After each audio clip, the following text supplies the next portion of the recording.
क्या वसुंधरा के साथ बीजेपी में हो गया खेल? बीजेपी की दूसरी सूची के बाद बीजेपी में क्यों बड़ी नाराजगी? राजस्थान का विधानसभा चुनाव बेहद ही दिलचस्प हो गया है। 21 अक्टूबर को जहां भारतीय जनता पार्टी ने अपने उम्मीदवारों की दूसरी सूची जारी की, तो वहीं सत्ता पर काबिज कांग्रेस ने भी अपनी पहली लिस्ट जारी कर दी। बीजेपी की लिस्ट में 83 उम्मीदवारों के नाम थे, तो वहीं कांग्रेस ने केवल 33 नामों का ऐलान किया। जहां कांग्रेस की सूची में कोई हैरान करने वाला कोई नया नाम नहीं था, लेकिन बीजेपी की लिस्ट ने सबको हैरान कर दिया। साथ ही सूची ने कई बड़े संकेत दिए हैं। जहां कुछ वक्त पहले तक ये कहा जा रहा था कि बीजेपी का केंद्रीय आलाकमान राज्य के पूर्व मुख्यमंत्री वसुंधरा राजे सिंधिया को साइडलाइन कर रहा है, वो उन्हें अहमियत नहीं दे रहा है, लेकिन लिस्ट में इसका उल्टा ही नजर आया। लेकिन इसके बाद खबरें ये भी हैं कि बीजेपी सिर्फ चुनावों के लिए वसुंधरा का इस्तेमाल कर रही है। बीजेपी का असली खेल तो कुछ और ही है। तो क्या वसुंधरा को लेकर बीजेपी का प्लान? इस पर करेंगे विस्तार से चर्चा अपनी इस स्पेशल रिपोर्ट में। नमस्कार, मैं हूं परवीन शेख। आप सभी का हमारी स्पेशल रिपोर्ट में बहुत बहुत स्वागत है। राजस्थान में मोदी के चेहरे पर नहीं मिलेंगे वोट। हार दिखी तो चेहरा बचाने की हो रही है कोशिश। क्या अपनी हार को राजस्थान में टाल पाएगी बीजेपी? राजस्थान में बीजेपी की 2 लिस्ट जारी हो चुकी है। पहली लिस्ट में 41 और दूसरी में 83 उम्मीदवारों को टिकट दिया गया। पहली लिस्ट में मोदी शाह की छाप दिखाई दी, तो दूसरी लिस्ट में साफ संदेश निकल कर आया कि वसुंधरा राजे से बैर नहीं। दूसरी लिस्ट में वसुंधरा राजे की पैरवी को तवज्जो दी गई है। ऐसे में 83 में से 30 के आसपास नाम वसुंधरा राजे के समर्थकों के हैं। अभी और सूची आने वाली है। अभी पार्टी ने 200 में से 124 उम्मीदवार ही घोषित किए हैं। सियासी जानकारों का कहना है कि 2 दर्जन से ज्यादा वसुंधरा समर्थकों को टिकट मिलेंगे। इसमें से 3/4 सदस्य जीत जाते हैं, तो वसुंधरा राजे ही सीएम पद को लेकर दावा पेश कर सकती हैं। मोदी और अमित शाह को झुकना पड़ेगा। बीजेपी आलाकमान वसुंधरा राजे को सीएम नहीं बनाती है, तो बिना वसुंधरा राजे के बीजेपी सरकार भी नहीं बना सकती है। वसुंधरा राजे को मनाने की कोशिश, लेकिन वसुंधरा को निपटाने की भी चल रही है तैयारी। क्या वसुंधरा फिर दिखाएंगी अपनी ताकत? महारानी को लेकर अब भी है सस्पेंस बरकरार। राजस्थान में बीजेपी इस बार बिना मुख्यमंत्री के चुनाव लड़ रही है। पीएम मोदी भी अपने मंच से कह चुके हैं कि कमल ही हमारा चेहरा है, कमल के फूल को वोट दो। यानी वसुंधरा अब भी राज्य में सीएम फेस नहीं है। वसुंधरा राजे समर्थक लंबे समय से राज्य को ही सीएम फेस घोषित करने की मांग कर रहे थे, लेकिन बीजेपी आलाकमान ने साफ इनकार कर दिया और अब इसको लेकर नाराजगी भी देखी जा रही है। वसुंधरा राजे के विरोधी धड़ा लगातार विरोध कर रहा था, लेकिन दूसरी लिस्ट से साफ जाहिर होता है कि राजस्थान बीजेपी में वसुंधरा राजे से बड़ा कोई नेता नहीं है।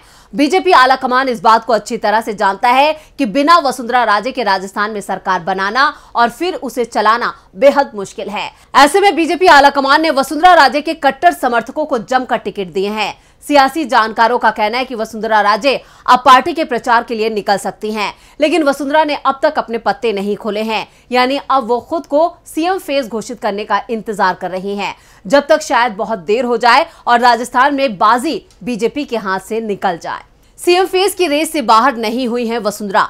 क्या वसुंधरा को है अगली उम्मीदवारों की लिस्ट का इंतजार? क्या चुनावों के बाद होगा वसुंधरा के साथ खेला? वसुंधरा के नाम से आज भी चिढ़ते हैं मोदी। राजस्थान को लेकर सियासी जानकारों का कहना है कि बीजेपी ने दूसरी लिस्ट में वसुंधरा राजे के समर्थकों को टिकट देकर संकेत दिया है कि राजे सीएम फेस की रेस से बाहर नहीं हुई हैं, सीएम फेस की रेस में बनी हुई हैं। ऐसे में अगर बीजेपी विधानसभा चुनाव में जीतती है और उसे बहुमत मिलता है, तो वसुंधरा राजे सीएम की रेस में सबसे आगे रह सकती हैं। हालांकि बीजेपी नेताओं का कहना है कि मुख्यमंत्री कौन बनेगा, इसका फैसला पार्टी का संसदीय बोर्ड करेगा। संसदीय बोर्ड चाहे जो फैसला करे, एक बात साफ है कि चुनाव बाद वसुंधरा राजे की अनदेखी नहीं होगी। वसुंधरा राजे के धुर विरोधी राज्य को खत्म मान रहे थे, लेकिन ऐसा नहीं हुआ। आपको बता दें कि दूसरी लिस्ट में ज्यादातर वो नाम हैं जिन्होंने वसुंधरा राजे के जन्मदिन पर आयोजित शक्ति प्रदर्शन में हिस्सा लिया था। माना जा रहा है कि तीसरी लिस्ट में कुछ सांसदों को चुनावी मैदान में उतारा जा सकता है। इनमें वसुंधरा राजे समर्थकों के नाम सामने आ रहे हैं। वसुंधरा राजे की मोदी से अनबन बरकरार है। वसुंधरा की ताकत के आगे मोदी का सरेंडर सिर्फ दिखावा है। क्या अभी और वसुंधरा पर मेहरबान होगा बीजेपी आलाकमान?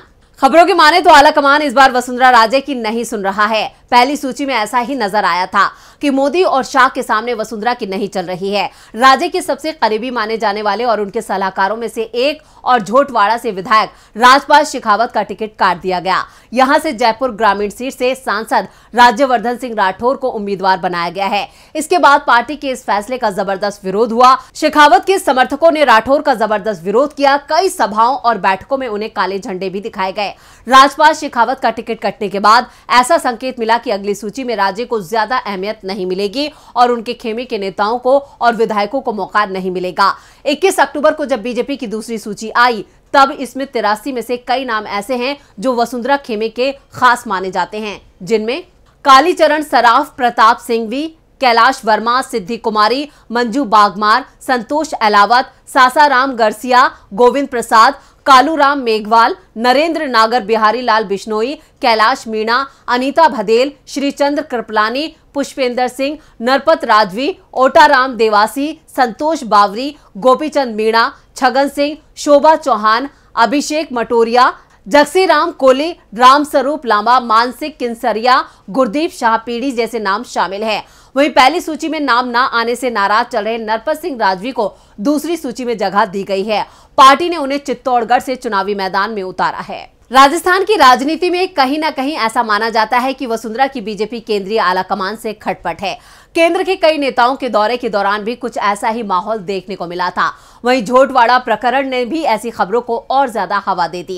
लेकिन पार्टी की दूसरी सूची ने माहौल एकदम उलट दिया। जहां राज्य अभी तक पार्टी की गतिविधियों में इतनी एक्टिव नहीं थी, चुनावी मौसम में भी वो कुछ कम ही दिलचस्पी ले रही थी। राज्य में निकाली गई परिवर्तन यात्रा में भी उन्होंने सक्रिय रूप से हिस्सा नहीं लिया था। लेकिन अब हालात वसुंधरा के पक्ष में नजर आ रहे हैं। अब वसुंधरा राजे खुश हैं और अब उनका अगला टारगेट चुनावों में ज्यादा से ज्यादा विधायकों को विजय दिलवाना और 3 दिसंबर के बाद सीएम की कुर्सी के लिए मजबूत दावेदारी पेश करना है। जब बीजेपी ने पहली लिस्ट जारी की और उसमें वसुंधरा राजे का नाम नहीं दिखाई दिया तो अटकलें लगनी शुरू हो गई कि पार्टी ने उन्हें पूरी तरह से दरकिनार कर दिया है। हालांकि अटकलों के लंबे दौर को खत्म करते हुए बीजेपी ने उन्हें झालरापाटन से मैदान में उतार दिया। माना जा रहा है कि उनकी सीट का नहीं बदला जाना दिखाता है कि पार्टी के भीतर उनका दबदबा बरकरार है। झालरापाटन से वसुंधरा राजे ने 2018 के विधानसभा चुनाव में लगातार 5वीं बार जीत हासिल की थी। उन्होंने कांग्रेस उम्मीदवार मानविंदर सिंह को हराकर 34,890 वोटों से जीत हासिल की थी। राजस्थान विधानसभा में विपक्ष के नेता राजेंद्र सिंह राठौर का नाम भी लिस्ट में दिखाई दिया, लेकिन उनको अपनी सीट से नहीं, वर्तमान में चूरू से विधायक राठौर को अब तक तारानगर निर्वाचन क्षेत्र से मैदान में उतारा गया है। उन्होंने इससे पहले तारानगर का केवल एक बार प्रतिनिधित्व किया है। राजेंद्र सिंह राठौर ने इससे पहले चूरू से लगातार 3 बार जीत हासिल की थी। कुल मिलाकर उन्होंने 5 बार चूरू का प्रतिनिधित्व किया है। राजेंद्र सिंह राठौर की सीट बदले जाने के बाद भी कई तरह की चर्चाएं शुरू हो गई हैं। राजसमंद की सांसद दिया कुमारी भी इस बार के विधानसभा चुनावों में काफी चर्चा बटोर रही हैं। वो उन 7 सांसदों में से एक हैं जिन्हें इस बार विधानसभा चुनाव के मैदान में उतारा गया है। उन्हें जयपुर विद्याधर नगर से लड़ने के लिए कहा गया है। इस सीट पर मौजूदा और वसुंधरा समर्थक नरपत सिंह राजवी का कब्जा है। वो भैरव सिंह शेखावत के दामाद भी हैं। बताया जाता है कि राजवी अपनी सीट छोड़ने से नाखुश थे। अब उन्हें चित्तौड़गढ़ से मैदान में उतारा गया है, जिससे कयास लगाए जा रहे हैं कि बीजेपी एक बार फिर वसुंधरा के साथ खेल कर सकती है। वैसे भी बीजेपी के नेतृत्व के दांत खाने के कुछ और दिखाने के कुछ और हैं। तो ये थी हमारी स्पेशल रिपोर्ट। आपको हमारा ये वीडियो कैसा लगा, नीचे कमेंट बॉक्स में अपनी राय जरूर दें और इस वीडियो को ज्यादा से ज्यादा लाइक करें और शेयर करें। देखते रहिए डीबी लाइव।